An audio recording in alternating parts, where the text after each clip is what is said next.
Hello there, my name is Ismas and welcome to another Blender Daily Tip, and today we're going to be looking at some texturing in Blender.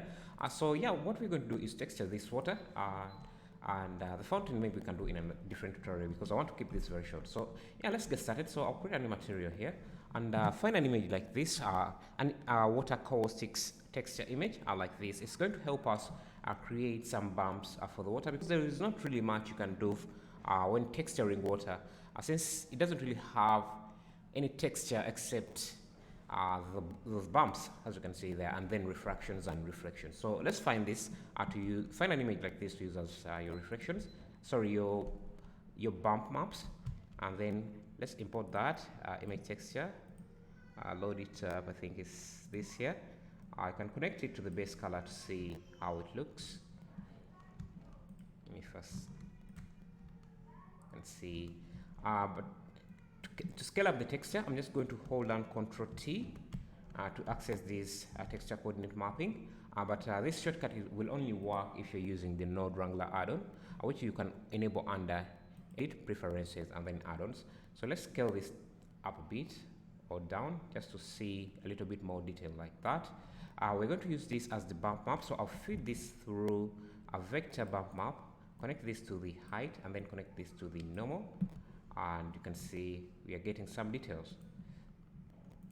We don't want to use this as the color, so I'll disconnect that. Now you can see we have that.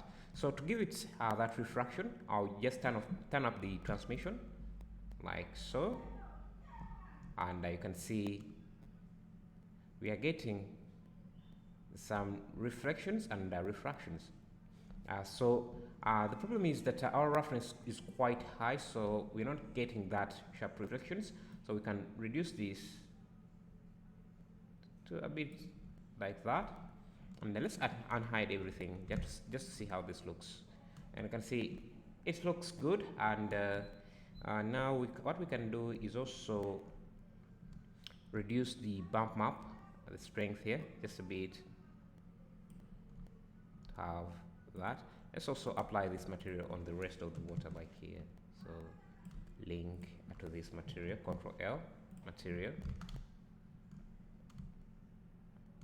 Yeah, for this we may change the scale up a bit, change the scale a bit, and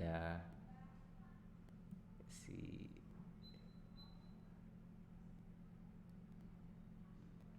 Maybe something like that. So right now, if you look closely, let me reduce this roughness a bit, maybe even turn off the strength of the water. You can see the water is supposed to be transparent, and so that we can see through, see this block here, and see the bottom of this, whatever it is. We are not seeing that. That's because to see that, I would have to turn on, reduce the alpha value here. But when we're doing that, you see that instead the material is turning black. So if you want it to become transparent, as it should be, just go to the material settings and turn on alpha blend. And now when we reduce the transparency, the alpha, you can start to see through the water like that. You can also see the bottom of the this kind of trough or something. Yeah, we don't want it to be too much, so I'll just keep it around there. Maybe give it some bit of roughness like that. Also, another thing you should not forget is to turn on screen space reflections, have some good reflections, and also refractions here. It doesn't do much, but it adds a subtle kind of depth to the liquid or the water. Another thing you can do to make this more interesting is you can add some color to this. So if we add freshener, so that whenever you're looking at this water at a different angle, you see a different shade. Like if you see this water here, I don't know if you can see, but at certain angles, the water looks a bit different. So let's do that. We're going to use freshener for that because it gives you that mask that you would, that kind of shows you the water at different angles. Sorry, gives you a different shade, a different color at different angles. So we're going to convert to use this as a mask for our color mix RGB. We're going to mix between, let's say, a blue like this and then a greenish color like this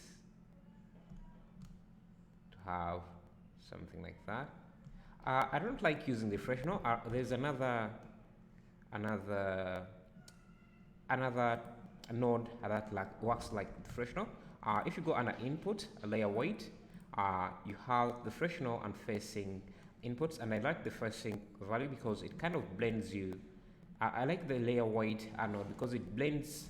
You can see that this is a very sharp edge, but if you're using the layer weight input, you can see it kind of blends in those colors quite a bit. So that's what we want. Let's connect this back to the base color and let's preview this.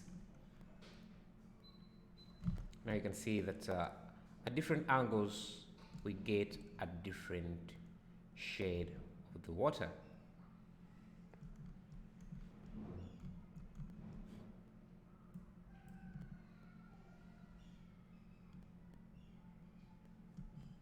Great. Now there is some artifact going on here. I don't know, maybe this is because of how, let's see, if we change alpha clip,